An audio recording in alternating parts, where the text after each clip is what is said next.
সরকারি প্রকল্প বাস্তবায়নের জন্য বিদেশি ব্যক্তি ও প্রতিষ্ঠান থেকে পরামর্শ, ব্যবস্থাপনা ও অন্যান্য সেবা নিতে হয়।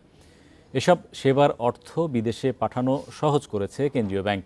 এখন অনুমোদন ছাড়াই এসব প্রকল্পের ফি এবং অন্যান্য চলতি সেবার অর্থ ব্যাংকগুলো বিদেশে পাঠাতে পারবে। আগে এ ধরনের লেনদেনের জন্য অনুমোদন নিতে হতো। বুধবার বাংলাদেশ ব্যাংকের বৈদেশিক মুদ্রানীতি বিভাগ এ সংক্রান্ত প্রজ্ঞাপন জারি করেছে। তবে এ সুবিধা নিতে হলে কিছু শর্ত মানতে হবে। সংশ্লিষ্ট প্রকল্পগুলো অবশ্যই সরকারের অনুমোদিত হতে হবে এবং সেই অনুমোদনে আর্থিক অনুমোদনও থাকতে হবে। পাশাপাশি বিদেশি সেবা প্রদানকারীর সঙ্গে চুক্তিও থাকতে হবে। এছাড়া উৎসে কর, মূল্য সংযোজন কর ও অন্যান্য প্রযোজ্য কর যথাযথভাবে পরিশোধ করতে হবে।